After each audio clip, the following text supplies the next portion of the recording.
It's a All right, ladies and gentlemen, on that note, what we're going to do is also get started with our next panel discussion. Let me remind you all, we are hosting the panel discussion that's part of track A and session around building, designing, executing, and monetizing your CX strategy in an ROI world. So that's the topic that will be addressed now. Once again, please be sure that you are part of track A if you are inside this hall. The track B sessions are taking place in the adjacent hall as well. Alright, so with that, let's get the session started because our speakers are all set. They've been all eager to share their thoughts already. We've got them mic'd up. So let's quickly have them on the stage. First up, I'm going to invite Mr. Madhav M. Malhotra, Senior Vice President and Head Customer Services, Mobility and Home, Reliance Geo, who will be spearheading the panel discussion for all of us. And with that, let me also invite our next set of speakers. First up, if I may invite Ramneek Jain, Head Customer Experience, Gobain, India Private Limited, Gyproc Business. So please come on stage.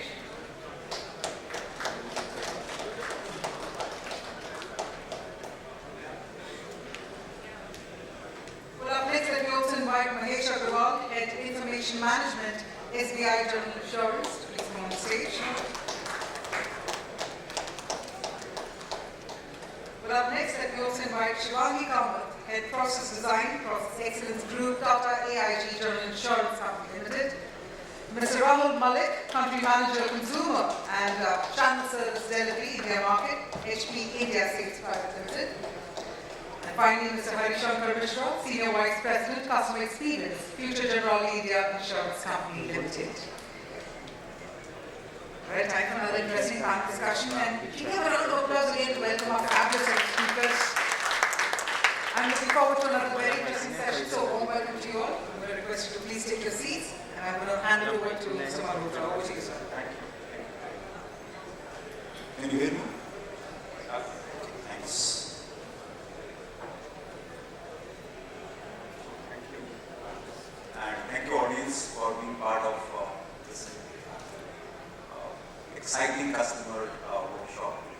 I think it's coming after almost 2 years, and I was really excited to be part of this workshop.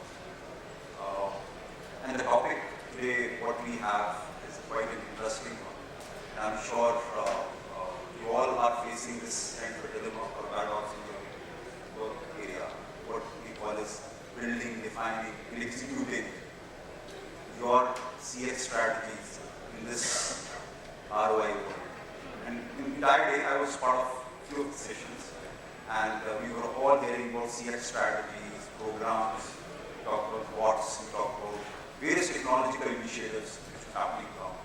But I think the most important piece is how do you make it happen? I'm sure in your work area you must have heard the statements. You make a very good presentation to your boss, as a CEO or a CFO or a corporate strategy head, and you get a presentation, the boss came across. Very good presentation, Madhav. I really liked it. Sir, where should I execute? How do you? So I require some budget for this. The next thing is, what budget? What do you think? Budget? No, I don't think so. I think you must share with this some corporate guy and let's take his feedback and then we work. I'm sure you must have faced this. And similarly, you must have made some initiative program in your office, and you must have said, sir, I would make some expense on this area. How should I go about? So he said, what expense? I think somewhere as a customer experience professionals, we come and conclude that either the CFO or the CEO is not understanding our thinking, our working, and so on and so forth. Or is it we are not understanding what they are thinking? So we all are working in the area of customer satisfaction and loyalty. Imagine that that CEO and the CFO are looking for different answers. They are working in an area of revenues, profits, customer-centric units, but we are talking satisfaction and loyalty. And there starts the paradox. And there starts the entire dilemma. How do we sell? And I'm sure some of you who are at senior leadership level have actually gone through that process. Some of you who are middle management level are actually facing it in your work area. So With this, I think we have very experienced, esteemed panelists with us who are going to share their experiences of delivering this customer experience strategies, not from a technology platform perspective, but how did they make it happen? I think those are the experiences going to come across in this entire discussion. I'm sure by the end of this session, you are going to get more clearer in how do you want to convince your CFO, how do you want to convince your CEO in taking this entire programs forward. Okay, let me start with first Rahul. Rahul, you've been HP professional, you're working for almost 19 years, and you are country head for entire HP notebook, computers, and so on and so forth. Help me to understand, and help us to understand what kind of customer experience strategies which you've been working in the last 2 years or maybe earlier, which have actually made your defining moment, which have actually differentiated you in the market. Thanks, Madhav. I hope I'm clear. I'm audible to you. So, very interesting stuff which you talked about, Madhav. And last 2 years, if you ask me, the world has been very different. Things came to stop in 2020, and the biggest challenge which many of us had was our business continuity. And the challenge we had was how do we go and serve our customers. I mean, it was a pain for the customers where we were not able to serve them because of the limitation of travel, because of the lockdown situation, the pandemic costs. And every problem actually comes with an opportunity, and that's what we looked at. We went with, coming up with a strategy where we can actually go and serve the customer. We enabled our services in terms of serving customers at home and virtually as well. We invested a lot in tools where we could actually serve our customers without even getting to them. And there was like remote capabilities were invested a lot. And when we are talking of the ROI, the biggest thing when we are talking about ROI, and that's the what you also touched, Madhav, that your CIO or your CFO will actually question you. You want to invest something, what is in it for them? And either you amplify the pain of the customer, and that becomes a pain for everyone which we want to address. The other is a business idea which can self-sustain itself, and we can get an ROI on that business idea itself. So, I mean, for us, we actually started with the pain point of the customer during the last 2 years. We addressed that pain point, and that is something which we also then monetize. And customers, when we went to our customers in the corporate segment, they actually wanted that service to continue. Because a lot of them are now living in a very different hybrid world where not everyone is coming back to office. It's a new normal where people are going to be working from home, working from remote areas, and they want them to be supported anywhere and everywhere. That was, you can say, our transition on how we actually came up with the service, we deployed it, that became a requirement, and we monetized it. Thanks. I think Rahul, you touched a very important point, and we'll spend more time on this, whether customer experience or financial experience, or it's just a customer experience. How did you leverage in these 2 years doing the service at the same time building entire ecosystem of building businesses, more business value to the organization as well as to the customer? It was a win-win situation both for the customers as well as to the organization. Thank you. Hari, coming to you, I think you've been a future generally for a long time, almost a good amount of years you've spent across. You have experience in the customer journey space, and you have also worked in other BPO and KPO sectors. What do you think as a CX professional in future generally, what is the key initiatives you have brought in the customer experience side, and then later we can actually deliberate on or building the ROI, how do you convince the various stakeholders in that? Hey, thanks, Madhav. And I hope everyone is awake, alive after a heavy lunch.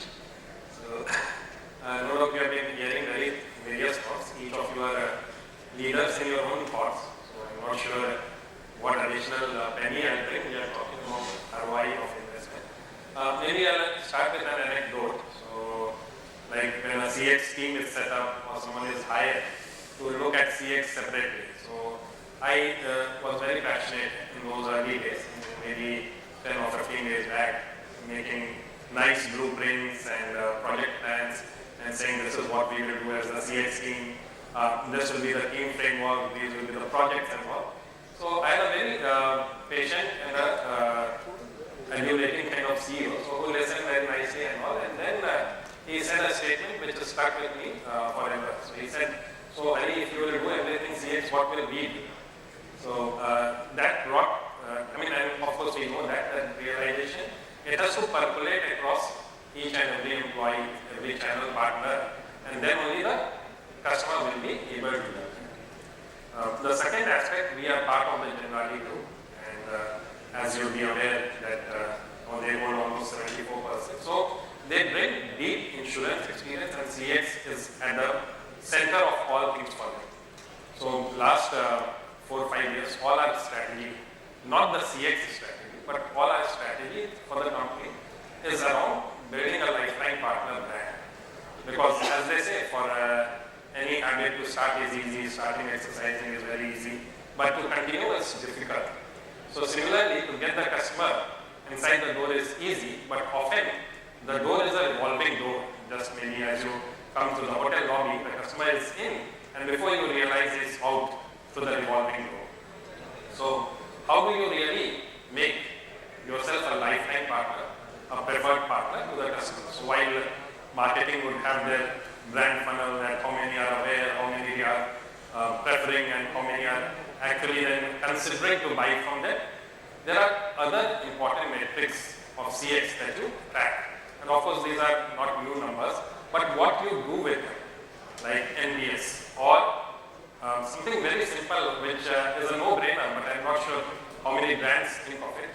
How many customers remember to have had a contact with you? So you may be blaring with your marketing mails, you may be sending so many emails, WhatsApp messages and all, but what's the mental recall value that he had, and whether it was a pleasant recall value? So that, how much you are at the top of the mind of the customer. So as a lifetime partner initiative, we are focusing like on 3 pillars. One is to be very effortless and caring, which is both the people that are serving over there, the timelines, and the value that we bring there. Then to have a digital advice, so like in insurance business, for example, how digital the policies can be, no need to go through any paper processes. And lastly, a differentiated value proposition, not only on the product side, because insurance products may be very much similar across all. So while you add some value-added services which differentiate you, but also to simplify insurance, because insurance is ultimately so many pages of paper and a promise, which will only come true if you come across a claim which you would not like to have. So how to tell that in maybe a simple school-going child's language. So those are some initiatives we are doing. Maybe I'll not hog all the time. I'll come on the ROI of investment also in the second round, and what metrics or how to convince your CEO, CEO or CFO, and maybe you will also share something. Thanks. You actually gave the context of ROI, which means somewhere in your teams you should propose effortless, simplicity, digital, differentiated experiences so as to actually build more business values, and we'll discuss more as we go in the next round. Shivangi, you've been in Tata AG and you heading the process excellence part, and I see you have a lot of experience of developing, deploying various processes, developing and actually integrating various customer journeys across the organization, especially the general insurance. We have 3 insurance people in this panel, and we will definitely get a lot of perspective to that. But what has been your experience as far as customer experience strategy is concerned in the Tata AG space? Maybe if you can throw some light on that. Good afternoon to everyone. I'll quickly just brief on how we started our journey. We started in the year 2018. Starting with first deciding the strategy. When it came to strategy, the other aspect was what themes are we looking at as an organization. where all the business processes, all the business functions, the respective heads, would be presenting their own individual needs, which would revolve around the customer. For us, the customers would just not be our internal customers and not just the external customers, but in our internal customers. So it took us about 8 to 9 months to finalize the themes around, how should our customer experience framework look like in the coming 5 to 10 years. And once we had that, it was very important that, along with just people being at the same page, it's important that the business processes, also were interlinked in a value chain. So if I have to just quote, maybe a buying experience would run in silos for other sectors or other industries. We ensured that we had a value chain where, for us the entire onboarding to claims experience would, and all the processes would be built. Apart from that, again, defining metrics at each important, milestone was very critical for us. So again, a robust 11 months exercise is what we invested in, where each of these business processes would then further, divided, or we define metrics around it. Because at the end of the day, customer experience is just not, the customer being happy. It has to add value to the business. It has to add new customers on board. We being a general insurance, consistency is very important for us. Portability is a big challenge for us. So those are the two key critical factors for us. Claims plays a very important role. So experience of how the customer goes through, how seamless claims are paid to the customer much before the customer can even ask for it. Those are the kinds of projects that were undertaken. A very robust framework still runs, where and very key defined around this.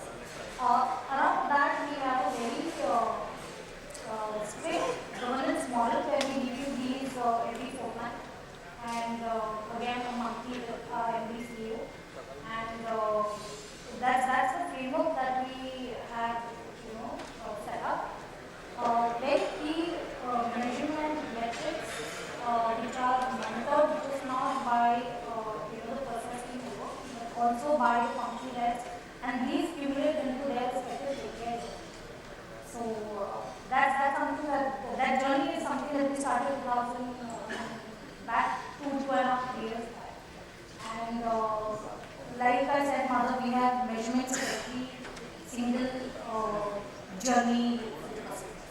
We'll spend more time on this. I think you have hit the most important part in customer life cycle management, which is starting from onboarding or exploring to onboarding to activating and then use and then renewal and which talk about consistency. And how critical, important initiative has been to the Tata AIG, and you also hinted or insinuated about certain areas like defining metrics, governance, which will spend more time in the next round or so. I think these are very, very important pieces of governing the model. Defining metrics is an important, critical piece in executing in this defining moment of ROI world. So we'll hold on this thing, we'll spend more time on that. Mahesh, you be in SBI insurance, and you've been an excellent data management IT head for State Bank of India in cards, and you've done a lot of, you've been actually a supplier for a lot of customer experience professionals in finding those insights, finding those moments, or identifying those insights, values to gold mine of information you have in your data servers and where the customer is coming and touching across. What has been your moment of customer experience moment in your journey last 24 months or in SBI? Or maybe more time? So thanks, Madhav, for a wonderful question. Before I touch upon this, you initially started a dilemma where we had CFO versus CEO. I will add two more dilemma, a sales guy and a claims guy. The sales guy always looks for a a good growth and a good numbers to get. The CFO looks at reducing the cost. My claims guys looks at getting the best service out. And my CEO thinks I want sustainable, profitable business. Now, in every this, it becomes a sandwich type of activity where you have to align and contribute and ensure that all your partners are with you. Yeah. And this can happen only when you explain your purpose, you explain and take them on board what is required and how it needs to be done. So coming to your actual question, we in the insurance company, we are into service. And people remember us when there is an untoward event happening. Like Amazon and any other service where people think about, okay, we want to purchase or give a gift. But we are into the service where people remember us when they are into trouble. And definitely that's more important that we come to their rescue when it is. So I take one use case of a motor industry. So in the motor industry, what happens? A car, almost everyone has a car insurance which is mandatory as such. And an accident happens. How do we give the best service or during a health insurance? How do we ensure the cashless or reimbursement process becomes very smooth to a customer who is on deathbed or who is in an area where they require the max support out of us? So what we have done in the COVID era is we have ensured a digital process. Everyone is talking about digital adoption, digital transformation, but we have adopted one touch process where and we are with the instant gratification. Everyone wants click, collect, whether it is any business that you go for. So what we have done is right from claim intimation to claim assessment to claim settlement, all this process has been automated. We have an AI engine. What it does, whenever a claim occurs, a risk-based remote analysis happens live video. In the last financial year, we did more than 70% live video streaming, which comes to more than 1 lakh claims settled through live video streaming. And to give that experience, we need to have that ecosystem in place and to give a better service so that the customer feels and ensures that they continue not only with motor but with other products as well. So that's the area that we have worked upon on live video streaming, on single touch process, and within 30 minutes, how can we settle the claim? Through an AI-based engine, what we have done is whenever an accident happens, through video streaming, we identify based on AI what would be the system comes out with 30 different parts on that impact, based on the impact, whether it's high, low, medium. It tells 30 parts which needs to be repaired or replaced. And basis on that, either we tell the customer you go to the nearest garage and fix it, give the settlement that itself, or you come to the nearest garage of our preferred and we do the service for you. So when you give a wow customer, that's where our NPS score comes in. And we have been recognized by the top OEMs, which is Maruti, Hyundai, Toyota. Toyota runs the SMICE program. We have been in the space of more than 3 years, the best award for SMICE as well. So how do we ensure that we give the better service not only to our customer, to our agents, to our employees, and we have 360-degree insights to that, and ensure that everyone contributes, everyone collaborate on the system, on the platform, and it is not an ego-based, it's an eco-based. So we always say in our organization, E to E. It's ego not to have, but to have ego-based system. We actually cuts the size. It brings people there, and there is no hierarchy. The person who's got a better idea, irrespective of the designation and the we are supposed to have. Exactly. I think the program which you talked about was quite elaborative one, and you spent some more time on how do you convince your management or leadership in creating those systems, and that I think that was critical because obviously you require more servers, you require more faster computing technologies and various things. So we'll spend that time and we'll discuss about that. But more so, I think there are two things which I want to highlight which you talked about. One was sustainability of an individual when he's working across in this environment, when he's sandwiched between the CFO, CEO, and various other stakeholders. I think I'll give you my personal anecdote on that is that I've been handling the contact center for Geo for almost 3-4 years, and I had not one CFO on my head, there are 3 or 4 CFOs after me. And every time I used to go for a proposal, there should be a bank coming across to me, what is this? And there's multiple questions, analytical, and incidentally my boss is an ex-CFO of RPA, and he can, so I have to translate all those satisfaction, loyalty into the numbers. So I think there you need to be persistent, you need to be meticulous, you need to be pushy, and at times in a day you get back. So don't worry about that. That is the part and parcel of your job, and that is why you are there. Because if you had not been there, then the organization would have said return on nothing. That means the things would have been haywire. So your purpose is to continuously engage the organization to see the customer interests are definitely taken care of. Coming to Ramneek, I think you work in a completely different industry. We have people from service industry, we have people from general insurance, we have people from insurance, we have people from laptops, we have people from telecom, but you are from manufacturing side. And I was amazed to hear the kind of product you are selling, plus the product which is surrounding this world, Gyproc, same from the Gyproc. Help us to understand first about your organization and what you do, and then spending time on what has been your moment of customer experience in your organization. Sure. So I'll take 2 or 3 lines about the organization. So Gobain is a group you might have heard of in the context of glass, maybe. Gobain is into many other businesses. One such huge business world over is gypsum. So these partitions, there are boards in them which are manufactured by companies like Gyproc. I don't know whether this one is Gyproc or not, but companies like Gyproc. So we are into construction products, gypsum-related construction products, and whatever else goes into the making of these artificial partitions, walls, false ceilings, and so on and so forth. And there is a plethora of products that goes into them, no matter how simple they seem once they are finished, the way we use them. Coming to the other difference, I think most of my co-panelists are from industries which are largely B2C, whereas I come from an organization which primarily is into B2B. So customer experience matters extremely there as well.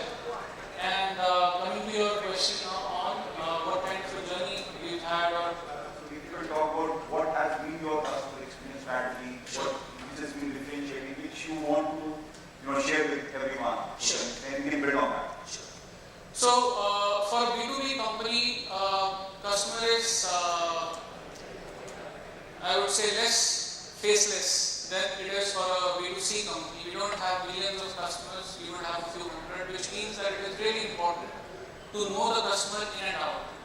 And that is where customer centricity really comes in. How well do I know each one of my customers? What kind of setup they have at the back end? What kind of family structures they have going to that level?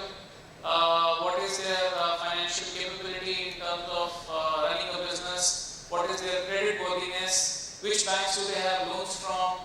What are their aspirations for their kids? Is the next generation going to join this business or not join this business? Because if it's a small town and I have to decide how many dealerships I need to have an eye on all of these things. So which means that I really need to understand my customer very well at a personal level as well.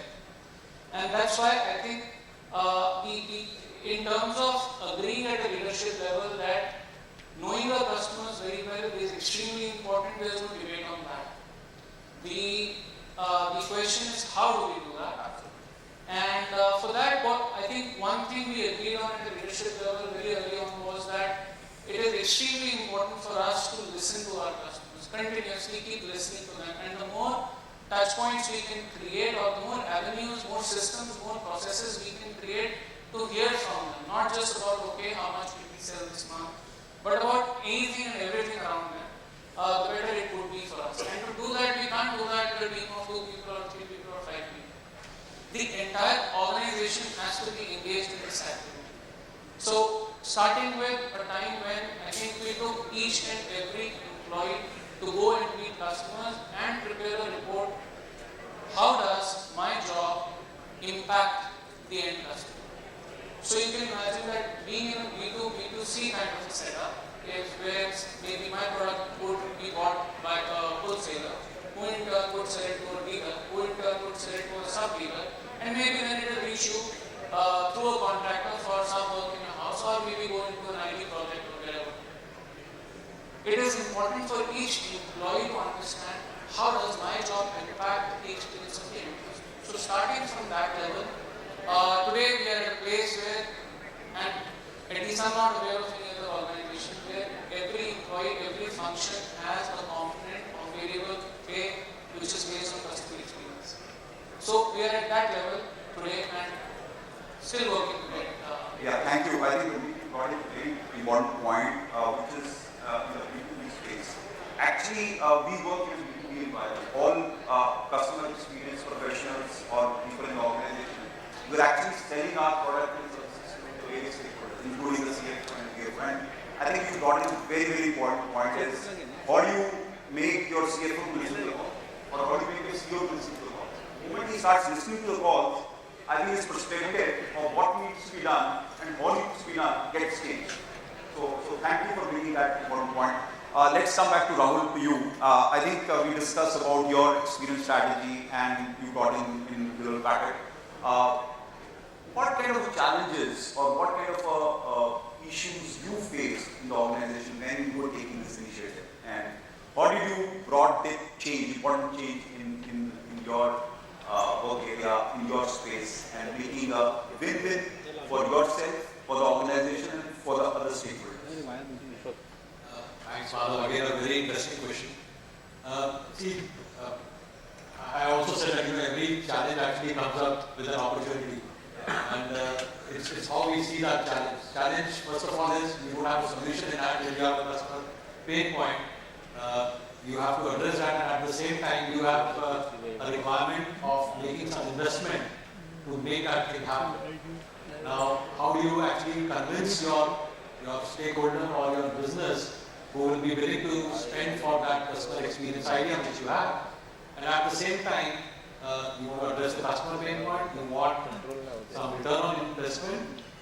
So that is the bridge which you have to cross in terms of getting all together. And if you can come up with the amplification of the customer pain point, that is one, which becomes a need of the hour from a business standpoint also, then they are willing to invest. And that also helps the customer, which ultimately will be giving you more business. And Ramneek, you talked about the B2B space. This was one challenge we were facing in not just on consumer as well as the B2B space. Consumer, because everyone was now working and studying from home. How do we reach out to our consumer customers and even kids when they have to, if the laptop is down or a PC is down, the study stops. And at the same time, the work for our businesses was now operating from home from every user in looking corner of the country. So coming up with that, and then initially you come up with a service which becomes a requirement, which people start using it, and they get used to that service. Once they get used to that service, then you can very easily monetize it also. Because then the customer is also seeing value in it, and they are willing to pay for that service.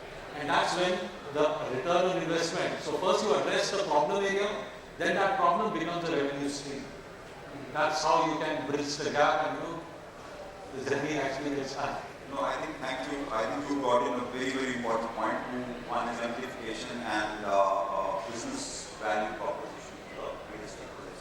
And we will summarize this as we go forward. Hari, coming to you, I think in your insurance, you talk about various strategies. How did you execute it, and what kind of communication strategies you played to ensure that your program is absolutely successful from taking off to flying high? So I'll continue on the lifetime partner thing, and also relate with some things like when we talk CX, sounds very exciting, but when it comes to show me the money, then everyone is a little alarmed. You can approach this in various ways. One, when you have the voices, the customer voices, the partner voices, you have to show the good, bad, ugly as it is and use it to your advantage. So we are all seated in the room here comfortably, we are listening, some are maybe lulled, some are maybe excited, but say the organizer Harish takes away all the water, switches off the AC and makes it really unbearable, no one is going to listen about CX over here. So one strategy would be to show what is happening to the customer when things are not going well. Some of them delve upon it, then the CEO, then the top management, make a few calls to the people who are detractors. So if you have a voice of customer program and customers are giving you detractor comments, I am sure that whatever organization, the best of them would not have 100% promoters. Even if you have 1% detractor and you have a scale, then have the top management to listen to that, to empathize and to try to solve that problem.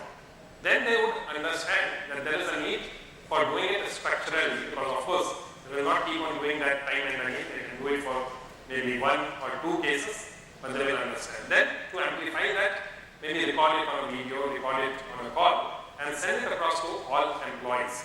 I mean, the championship has to start from the executive presence and the executive leading the bandwagon, carrying the flag of customer experience. So we did that in our organization also. It's not a very unknown term, but we made the CEO as a customer experience officer, made songs around that, made pledges around that, and related real life incidents, and the 4 touch points that we have: claim, renewal, purchase, and the customer service, like showing what could be the ugly, amplifying that, then showing what could be the best in class, and then making the employees who are in the relevant function to give it a shot, a practice about how close they are to the best in class.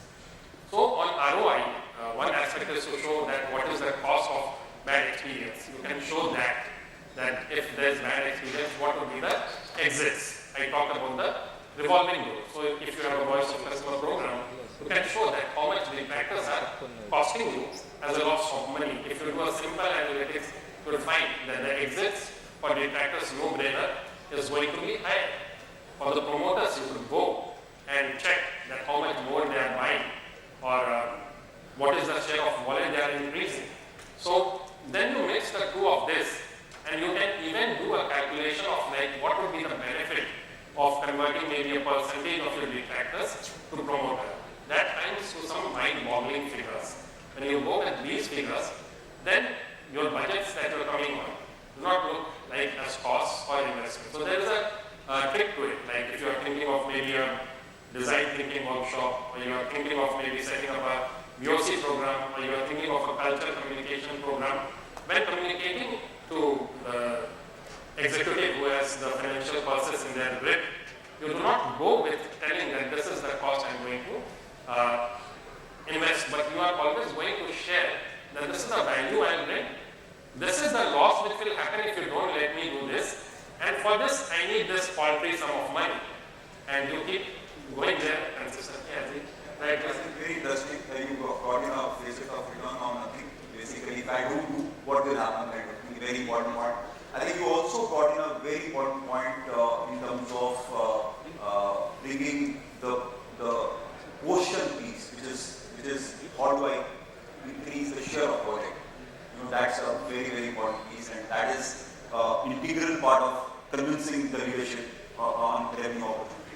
Second thing I think, which in the executing piece you have highlighted is how do you make the CFO or CEO, co-partner to your success. Make him the leader.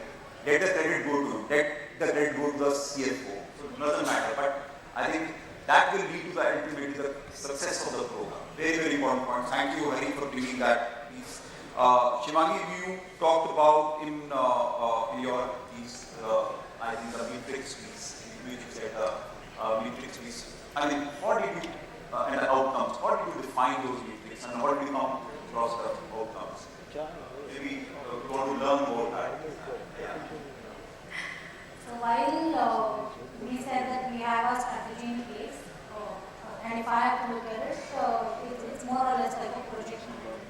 Right? You know your goal, you have what is in scope, what is out of scope. One good thing that went our way was having a very robust change management framework parallelly running along with the strategic move. I think some of the key challenges, while there have been many, but key ones that I recollect was insurance is a complex business, and general insurance, each function has their own different KPI or KRIs or metric that defines their own work areas.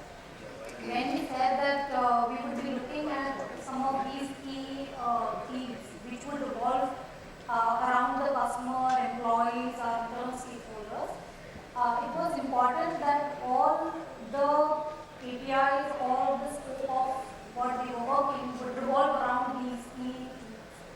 And we had to go back, we had to relook at all our business processes, redefine them, realign them, have them under common value chain, define certain metrics. For example, HR being a backing function, or I would say a support function rather, would directly not be involved in ensuring a positive CX or a positive customer experience. However, ensuring that their people are engaged, their employees are satisfied, and how the employees are going to be empowered. That would definitely ensure that we have a stronger pillar or a stronger support system to build, the other business functions.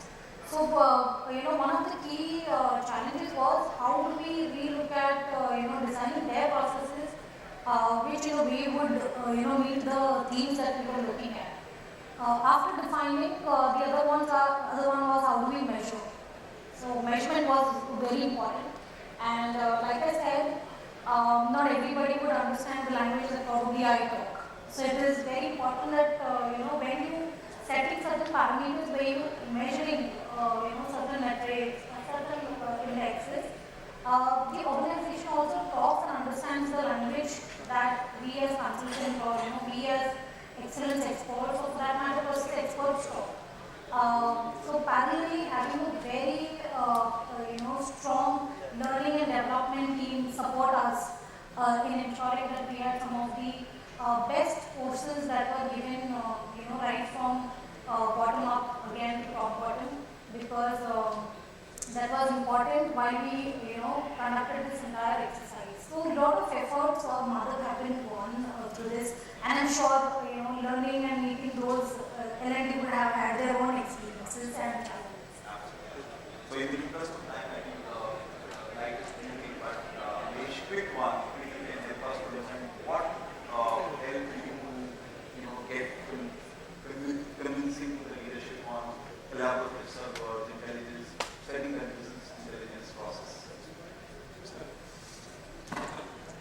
So two things. One is regarding our services. We have a meet with our brokers. So they themselves says a lot to the management what's happened.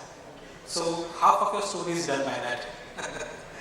And second half is you have to come up with a strategy, a plan.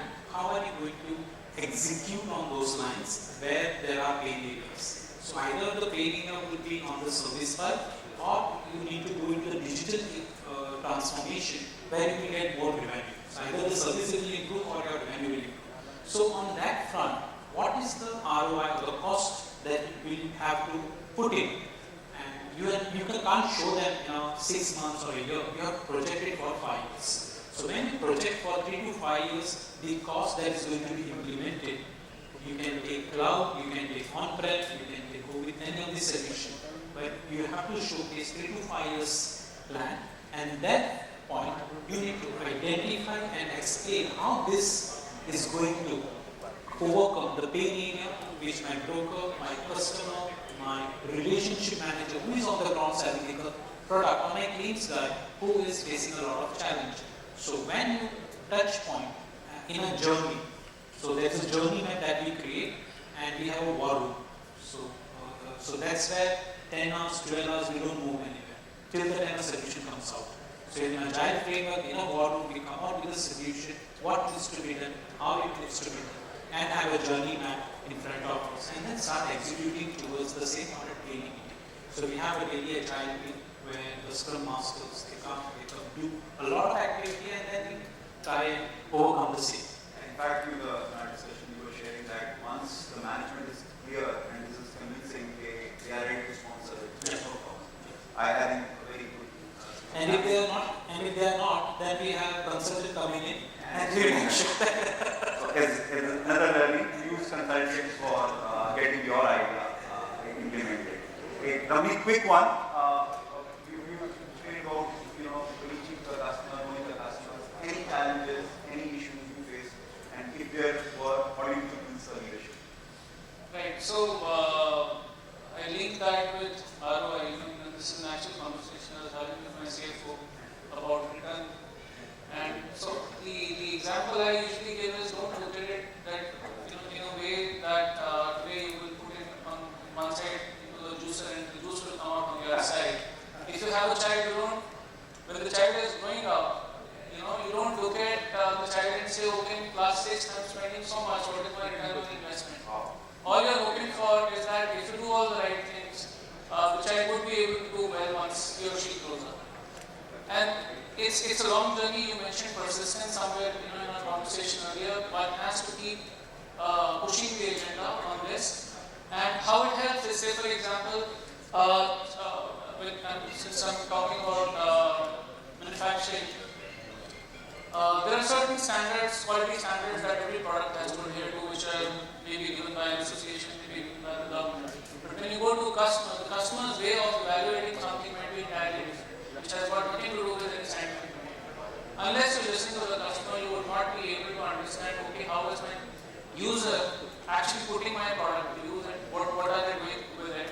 And which is where I think it helps for every function head. So for this example, maybe with an operations head, it really helps to make sure that the number of complaints that come in and the number of hours then spent on resolving that, those complaints gets reduced a lot if you understand how your customer is going to evaluate the product and build some tests to kind of give that surety to the customer that these things will be taken care of. Similarly, like I was mentioning, knowing the customer well, understanding credit worthiness.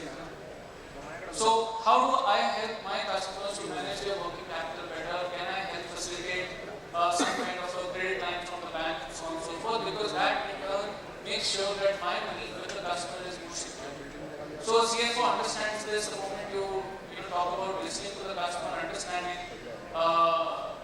better about how their money is placed in schools. Yeah, I think you got it very important points. How do you bring explain your? I think that's in the context. And the second point, which I think which you brought in was the area of explaining the product, putting yourself into the customer shoe and explaining it. I think that's very important. So I think in the interest of the time, we have let me summarize quickly. It's not about customer satisfaction or loyalty which you think is important, but I think for other stakeholders there are some other things which are important, and we need to understand that customer experience is customer experience, but at the end of the day it's a financial experience. And for the simplicity of what our esteemed panelists have talked about, that you must remember the 5 P's, and which was clearly brought in by everyone, including by Rahul, Shivangi, and Ramneek and Mahesh also. One is the permanence piece. If you can prove to the leadership that there is a permanence going to the customer, and more the permanent the customer is, more the tighter, more the better entire reference will be, and more revenues for the company. And the second thing is the preference. Your brand becomes more preference. And third is the premium pricing, which you can always leverage if your customer experience strategy across. And then the promotion piece, obviously, if you run various promotions which are you talk about, and then a lot of promotions which will happen. And last but not the least, you can get more portion of the wallet share or the budget from the customer. Because customer is spending, whether it's insurance, whether it's telecom, whether it is hospitality, he's spending in various places.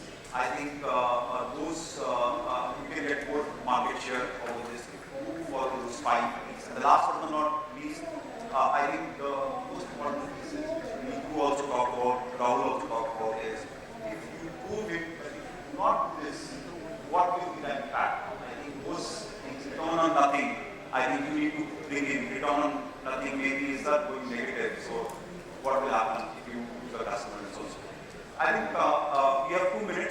and this is the customer experience session, and I need to take care of my audience also. So, any questions? We can quickly serve this 2 minutes left in this entire panel. All my panelists can ask. Hi, my name is Nilam. I have a question for you. See, in the recent past, when laptop becomes really crazy stuff, this official or a person or a kid is running, right? It's in class, it gets called up. How do you balance your ROI piece and speed? What are the alternates you have? Do you provide? How do you solve it? How do you solve it? How do you solve in your when the customer comes back, he wants to solve it in his minutes. How do you solve it? And how do you balance the ROIs? So, the biggest challenge and why we actually started this work from home kind of services, and during pandemic when we were not able to reach to customers, we also invested a lot in our remote technology. So when I say remote technology, these are remote resolution tools where I think Mahesh also talked about the video-based streaming. We started with something called as a line lens. We were not able to go to the customer at that time. We were actually having video-based. It was a link which goes to the mobile. The customer opens it on his mobile in a Chrome browser, and we can actually the agent. So we have technical agents in our care center. It's not a call logging center per se, but it's a technical helpline. So it's a engineer who is sitting at the other end. He can see. He can also guide the customer with those annotations. Those were certain things. The biggest challenge was that if we are not able to resolve, the customer's dissatisfaction will increase. Customers will not buy our products, and my open calls which are pending are going to increase. So my manpower is sitting idle, and this volume which is going to be hitting me, if I don't solve it today, it's going to be a pain tomorrow, and I have to deploy more manpower to handle the backlogs. So in a way, if you ask me, the faster I can resolve it, and if I can continuously resolve it, that's where my business keeps running, my pendency is less, my customers are happy, and my ROI is in the form, that actually is itself is an ROI. Did I answer your question? Sure. Can you conclude? Yes, sir. So thank you. Thank you very much, sir. That's the final conclusion there. But can you have a huge round of applause to thank all of our speakers? And I'm going to be requesting our session moderator to please present a token of gratitude to all of our panelists as well. So if I may please request Mr. Madhav to please present these mementos to your fellow panelists.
Another enriching discussion, ladies and gentlemen.